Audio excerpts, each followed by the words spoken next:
Are you familiar with the concept of evolution? The new Planet of the Apes movies are quite unlike any other modern reboot. And now that the trilogy is about to transform into a full-on franchise, I wanted to examine what made these movies so unique in this otherwise tiresome landscape of lackluster IP revivals. Wanted to understand the deeper layers of a story that I believe to be genuinely underappreciated. And to do that, I went back all the way to the series' roots and rewatched the 1968 original, and the 4 sequels that followed it. And while I was at it, the 2001 Tim Burton reboot. A journey that revealed some fascinating insights into the core philosophy, themes and metaphors of this quietly iconic simian tale.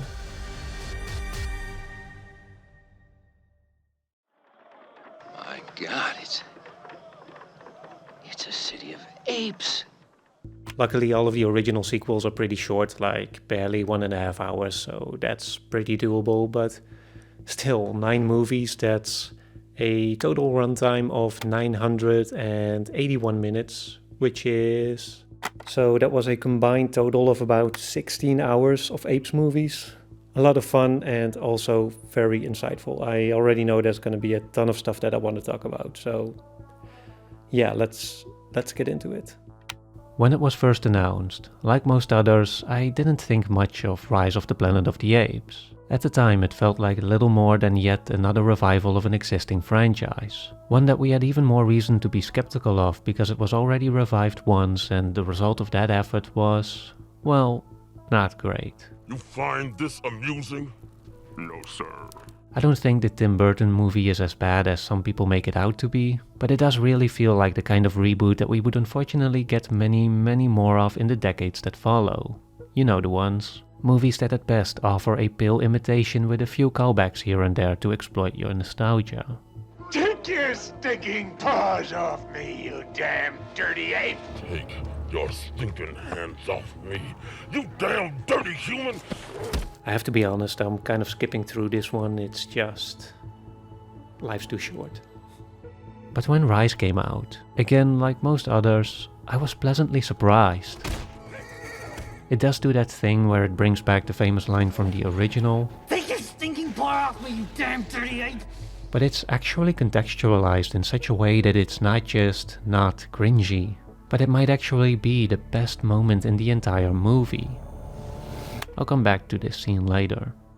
Overall, Rise of the Planet of the Apes was well written, very heartfelt and empathetic, with a standout motion capture performance from Andy Serkis as the central ape Ceasar. The only thing that was missing perhaps was that classic feeling of adventure that the original had. I've always liked how the original just jumps straight into it. There's a brief opening monologue that's mostly philosophical pondering, you know, just setting the stage thematically. Does man, that marvel of the universe, that glorious paradox who sent me to the stars, still make war against his brother? But other than that, there's little to no setup with regards to the plot or the characters or even the central conflict. Like, we're not explicitly told why the astronauts are on this mission or what they are hoping to find exactly. And personally, when it comes to science fiction stories, I like it. I like it when they are driven more by curiosity than by conflict, when they just embrace that general spirit of exploration. Especially when it's combined with these beautiful natural landscapes, which to me is where the Planet of the Apes movies shine the most. Not when they take place in our ordinary human society, but specifically when we get to venture outside of it. But the thing about Rise, of course, is that it's not a direct remake of the original.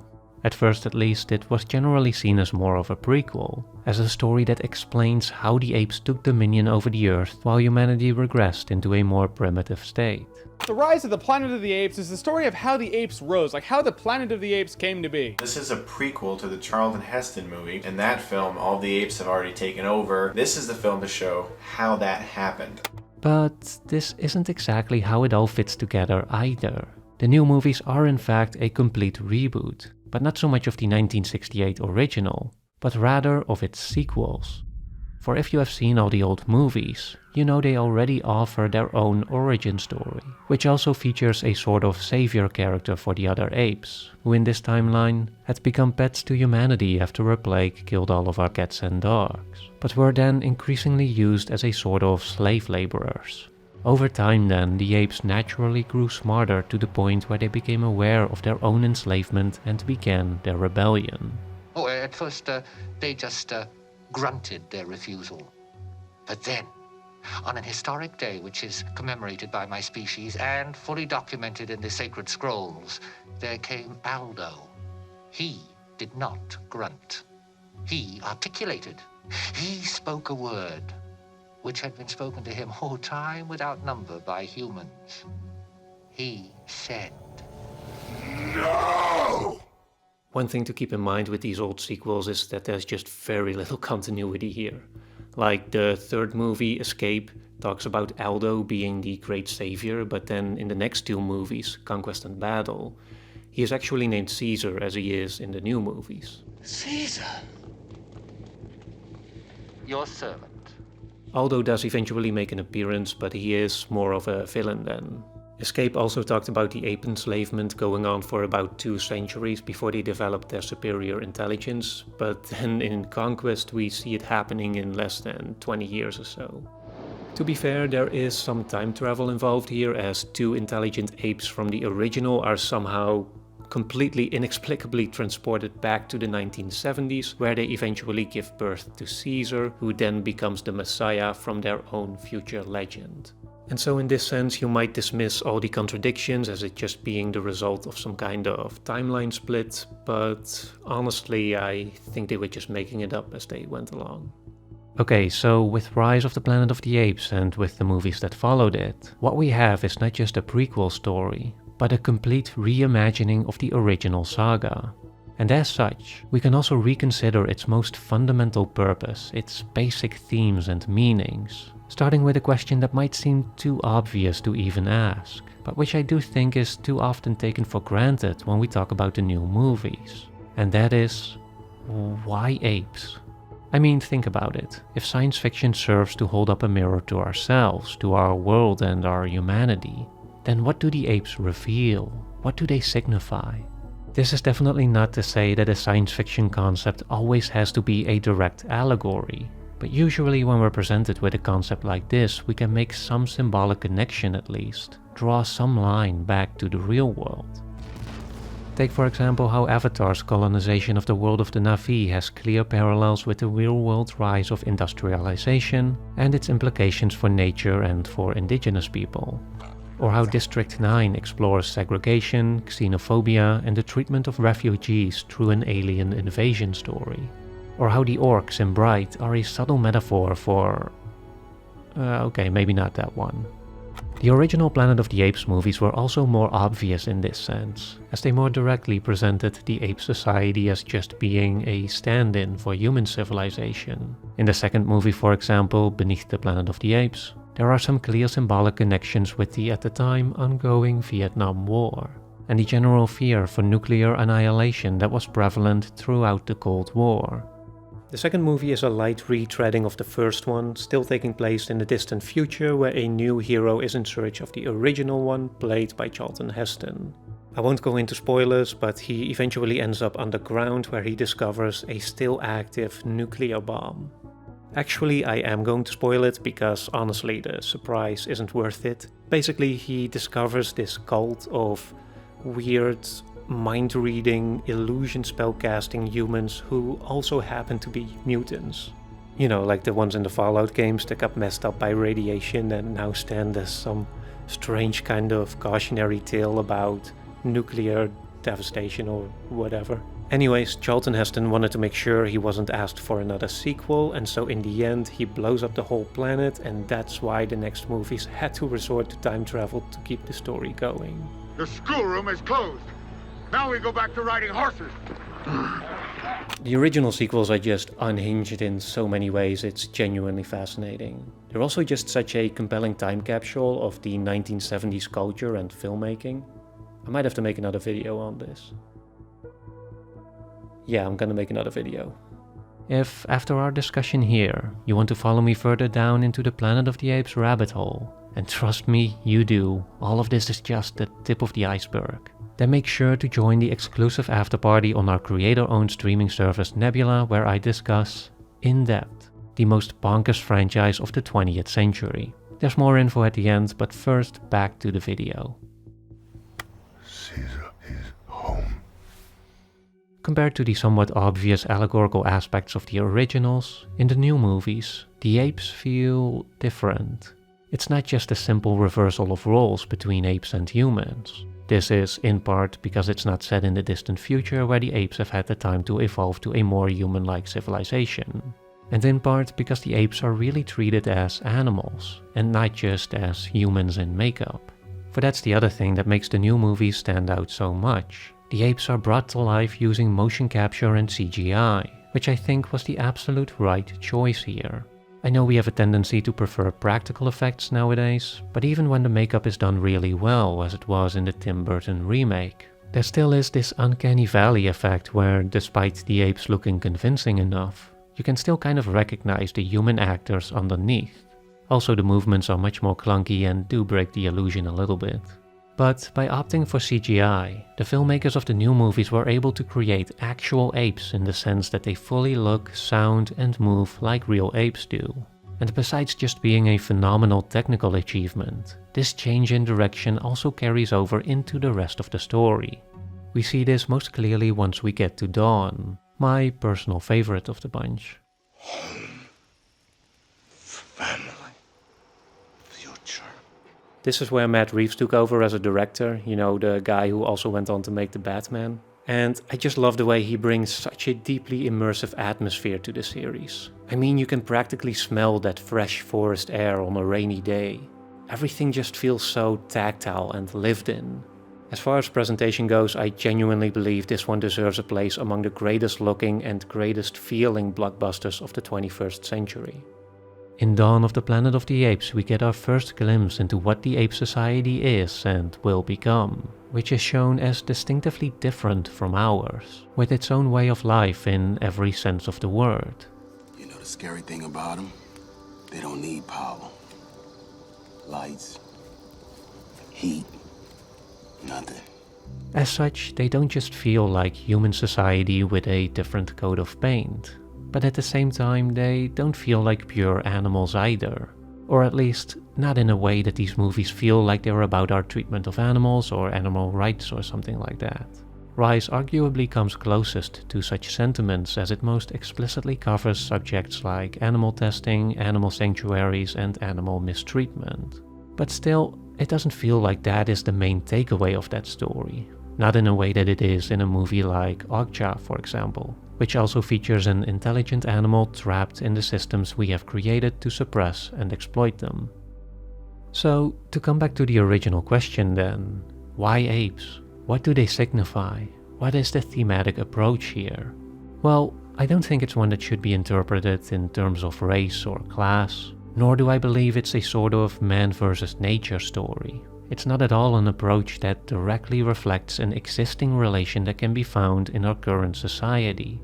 Instead, and this is what I love about these movies, I think it's one that offers true speculation, an imagined situation in which human beings, who have been the only species of its kind ever since we got rid of the Neanderthals, suddenly have to reckon with the emergence of another species that is similar enough to be considered equal by all meaningful measurements, but that is also distinct enough to have its own vision of what life is and what the world should look like, distinct enough to make harmonious coexistence extremely difficult. Human lies!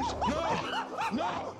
To me, that is the mirror that the new Planet of the Apes trilogy holds up to its audience. And the real question that arises out of this premise then, out of this collision between two equally intelligent species is, what does it reveal about the nature of such a species? What are the traits and characteristics that set them apart from other animals? And why is it that their relation to the world around them, and for that matter, to each other, seems so complicated, so challenging, and so destructive?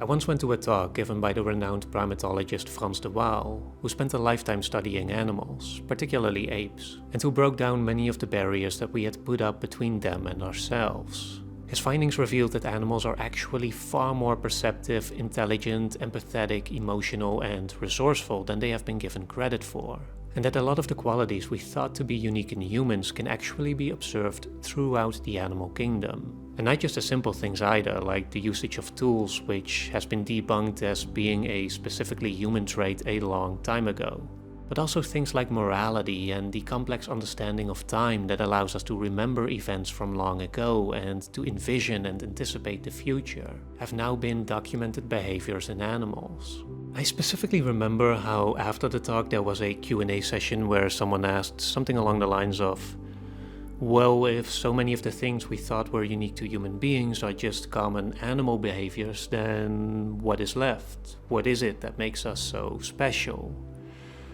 And you could just see de Waal being slightly annoyed.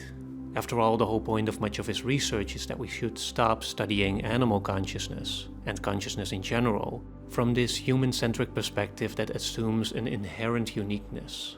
Because what it does is it basically puts all animal research in service of confirming that bias, which also lessens every new discovery as its implications are not truly considered in their own right, but rather relegated to the mere act of moving back the goalpost to a new place from which we can reassume our same old presumptions. Despite this, de Waal did, however, offer an answer. For he did acknowledge that there's something special about human beings that allowed them to become what they are. And that unique quality, according to him, is language. Come on, speak! Come on, speak! See? He keeps pretending he can talk. It is no coincidence that the original Planet of the Apes movie not only featured talking apes, but also featured mute human beings, thereby making language the most significant barrier between them. He keeps trying to form words. You know what they say, human see, human do. But the new movies make this importance of language even more explicit. In Rise, Ceasar's evolution is portrayed as a primarily linguistic one, not just in the sense that he learns language as a means of communication, but also as a way through which he develops an understanding of the world, learns about its social dynamics, its power relations, its flaws and exploits, all of which eventually allow him to find his own place within it, with this pivotal moment of transformation fittingly being the one where he gives voice to his first actual word. No! And so, while still being first and foremost a story of self-discovery, Rise does plant the seeds for what is to come, for it sets up how a world perceived and filtered through language is inherently one made up of social constructs, of beliefs, norms and expectations, and therefore also of presumptions, dogmas and fear. Of all the new movies, Dawn for me is perhaps the one that comes closest to the original Planet of the Apes when it comes to capturing that classic feeling of adventure. Though it's not quite as curiosity-driven as that movie was. From the beginning, Dawn has tension, it has conflict, but there also seems to exist a somewhat stable status quo, an uneasy peace between apes and humans that the movie manages to hold on to for quite a long time, while the main characters are focused on the minutiae of their everyday survival and trying to not get themselves into needless trouble. And I just love that. I love it when it really feels like a movie is doing everything it can to de-escalate its own conflict, which makes it feel all the more tragic when the situation does spiral out of control. And more than that, in this first hour or so, Dawn gives us a glimpse into what might be, gives us a genuine hope that there is a chance for peace, for that harmonious coexistence between the two species, which in turn, when everything eventually falls apart, helps us to better understand what went wrong and why. Humans are a strange lot, Frans de Waal once wrote. We have the power to analyze and explore the world around us, yet panic as soon as the evidence threatens to violate our expectations. Like Rise, Dawn is remarkably character-driven for a blockbuster of this scale.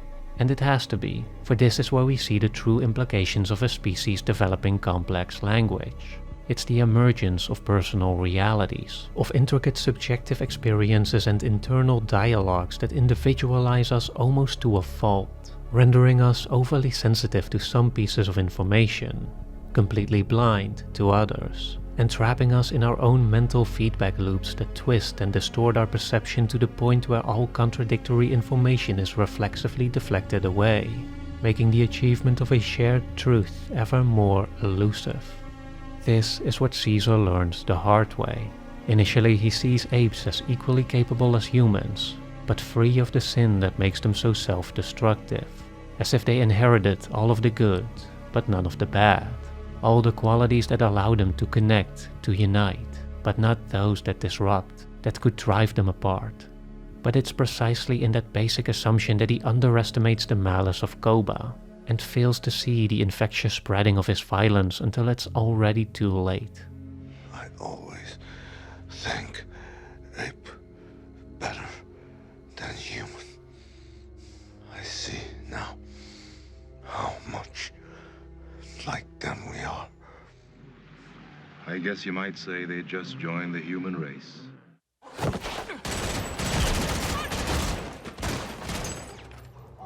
Making a good sequel is hard. Making a good third movie is even more difficult.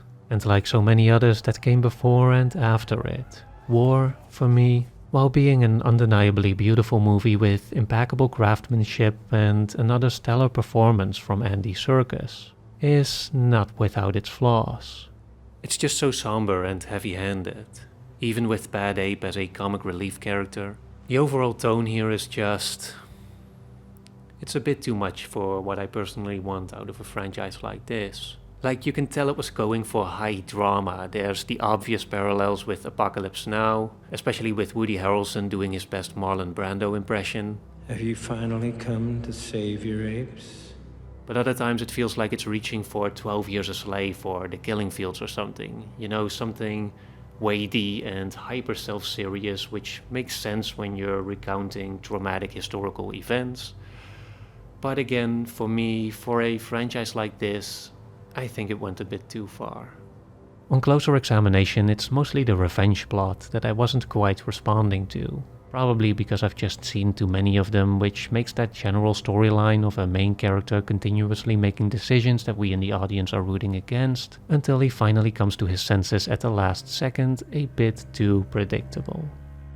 But having said that, I also can't argue that it isn't significant to the broader theme, where Dawn ended with Ceasar realizing that the ascension of the apes has come at a cost, that they didn't evolve free of the sin that plagues humanity, or rather, any species capable of complex language. Now, in War, he has to come to terms with the implications of that on a deeply personal level, has to wrestle with that darkness existing within him in a scenario where that darkness is at its strongest, its most destructive, and most viscerally projected outwards. When we hate you, we're hating the dark side of ourselves. And to bring everything full circle, the end of the Ceasar trilogy also introduces a mutation of the simian flu that regresses humans back into some primal, more animalistic state by first and foremost robbing them of, you guessed it, their ability to speak.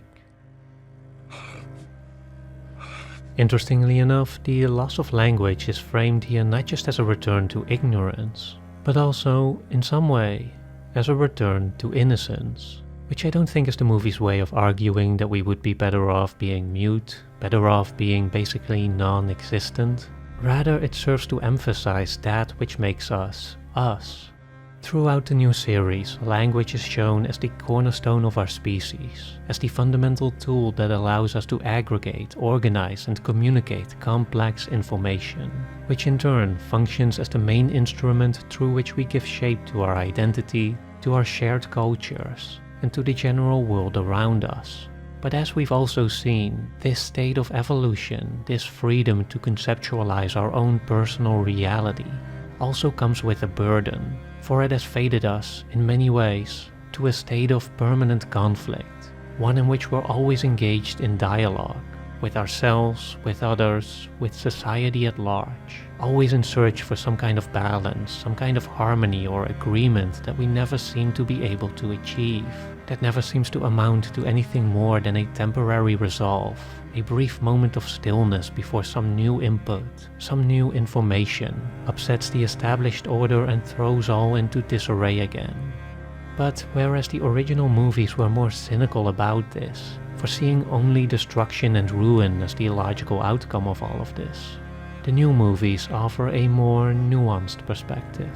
One in which this characterizing trait of our species is also the very thing that defies a definitive ending, defies sweeping singular judgments about who we are and what we're capable of.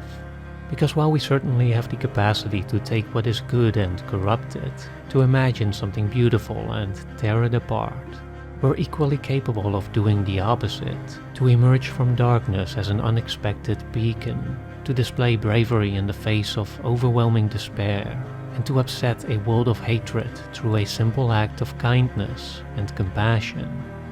Again, to be our species is to exist in permanent conflict, to be engaged in constant dialogue. But this also means that as long as we're in conversation, nothing is definitive, and anything can change. Frans de Waal perhaps captured it best when he wrote, "Being both more systematically brutal than chimps and more empathetic than bonobos, we are by far the most bipolar ape.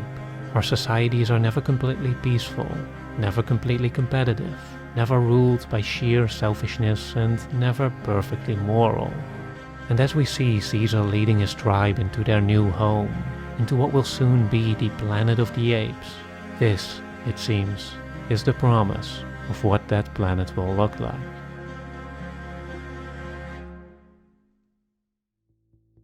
Having discussed what is probably my favorite reboot of the 21st century, it's time to go back to the bonkers franchise that started it all. But all jokes aside, the original series actually contains fascinating insights in the filmmaking philosophies from a bygone era, and its vision of what our society will look like in the 90s is a genuinely compelling reflection of the futuristic sentiments in the 70s. The full discussion is available right now as one of many exclusive videos of mine that you can watch only on our creator-owned streaming service, Nebula.